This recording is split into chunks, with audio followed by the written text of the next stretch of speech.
Hey guys, so in this tutorial I'm going to show you a few ways you can add emotion to your characters through various drawing details, and we're also going to cover some techniques that will help you draw expressions. So one of the ways to portray an emotion in a character is by being expressive with your line work. So I'm going to start by showing you some examples of expressive line work in some quick flower sketches to help explain what I mean.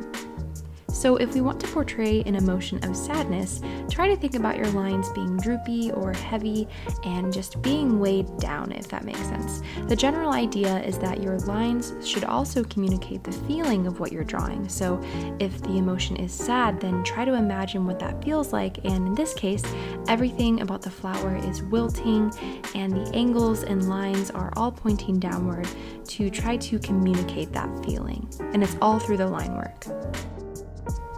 So now if we do the opposite and sketch a flower with a happy emotion, everything is going to point upward and be light and airy and just basically the total opposite of sadness. So the stem is going to look buoyant and the petals and leaves are going to look like they're opening up to the sky and floating upward and outward, and the line work is just very loose and free looking, and the angles and curves of those lines help add to the overall emotion.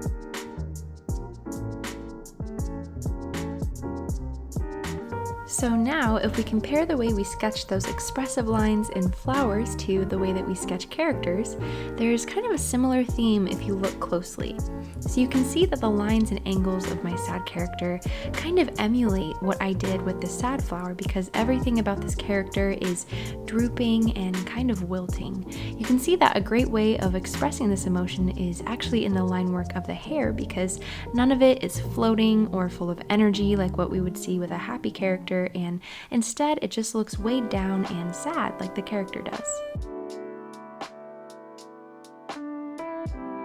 And just like the sad character, you can see that the happy character also has expressive line work that adds to the overall emotion and feeling. So all the lines and angles we see here are lifting upward and looking almost weightless in a way, just like the lines in the happy flower. And again, you can see that using the hair as a way to express that emotion of the character can be really effective, because it can capture a feeling and an emotion just like an expression in the face can.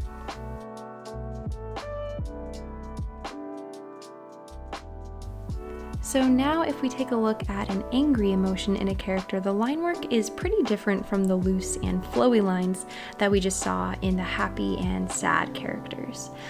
It's a lot more jagged and angular in this style, and the reason I've chosen to make the shapes and lines more angular is to try to communicate that feeling of anger, which to me would feel kind of spiky and sharp and unwelcoming, if that makes sense, and just not very soft looking.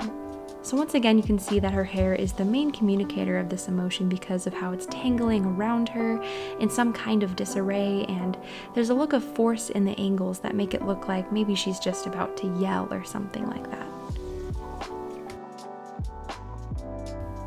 So now for a neutral or curious emotion that I tried to communicate here, everything is going to look pretty balanced in comparison to the other characters we just saw in terms of expressive line work. So the lines and the shapes of the hair, you can see that there's a lot of lightness and floating to them, kind of similar to the happy emotion, but they're not quite as lifted or aimed upward. Instead, the lines are just gently floating. They're not jagged or spiky for anger, they're not heavy or droopy for sadness, they're just kind of gently floating. So now hopefully you guys can see how your lines and shapes can help communicate emotions and work with the expression of the face to portray a feeling. So now let's dive into some actual facial expressions. You will almost always need a reference to help you get the accuracy of an expression, but a good way to get started and simplify it for yourself is to pay attention to just 3 parts of the face, and those are the eyes, the mouth, and the eyebrows. These 3 features are the main communicators of emotion to pay close attention to. So let's let's start by drawing a sad expression. As you can see, I've got my reference right here to serve as a loose guide, and I'm just going to be looking at the eyes, the eyebrows, and the mouth like I talked about earlier. Obviously, I'm not going to ignore the other features because those are super important too, but I know that those three features are going to be super important when it comes to portraying the emotion. So I'll sketch the nose in there, but I won't spend a lot of time on it right now. I'm going to just be sketching some simple quick lines and angles to get the basic shapes of the features down.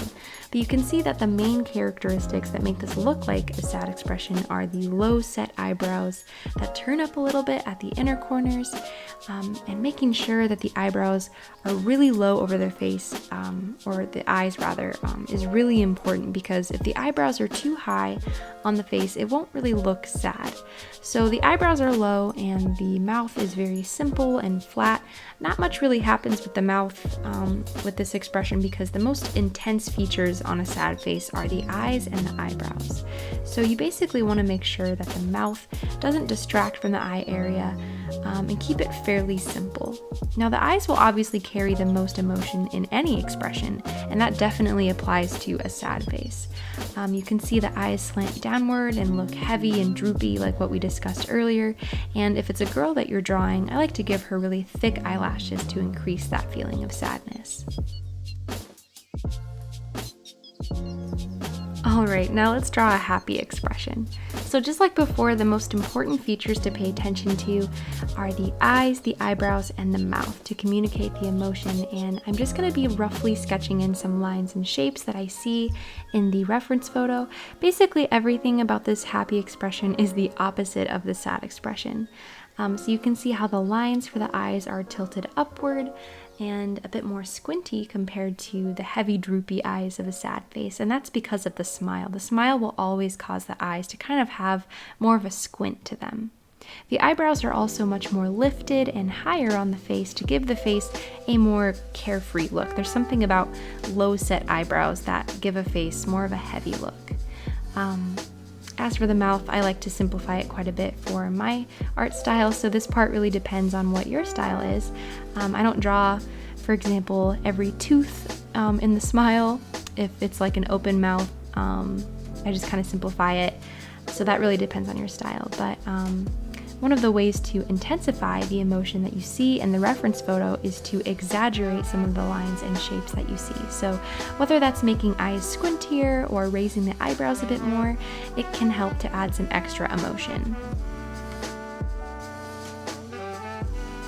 Alrighty, so now let's sketch an angry expression. Already I can see that there are some angular lines and shapes in this expression, as opposed to rounder lines and shapes in the other expressions. There's something about angry expressions that are just sharper and almost spiky to me. I keep using that word, but it just looks kind of spiky. In a way, this expression kind of combines a couple characteristics from both the happy and the sad expressions, because it has the really low set eyebrows like the sad expression, but it also has the squinty eye shape like the happy expression. So it's important to note that there are other types of angry faces, and this is just one type. So not all angry faces will have squinty eyes. Some will have really wide eyes depending on the type of anger that it is. But the low set eyebrows do tend to create a flatter edge on the top of the eyelid because they're pressing down on it. So there's a bit of that slightly closed eye going on. But the lips will also have a bit of an uneven look to them generally if it's an angry expression, and kind of like a snarl. And I'll do a little bit of that here. The reference that I'm using only has kind of a slight snarl to it. I may exaggerate that a little bit to intensify the look. Okay, so now I've got some rough basic sketches of these expressions, and now I'm just going to add a bit more expressive line work and shapes to them to help add to their overall detail and emotion. I'm just going to color in some black for the hair to help their faces stand out a bit more because it's just a simple black and white sketch. And I'm going to speed up this part so you guys can just watch and see it all come together, and I'll talk again in a second.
Alright, here are the finished face sketches. You can see that I only used my references as a loose guide for each expression, and then I just had fun adding my own expressiveness to each one. So yeah, these are really simple sketches, but I hope you guys enjoyed watching this video and found it helpful. Thank you guys so much for your support, and I hope you all have a lovely and beautiful day. Bye-bye!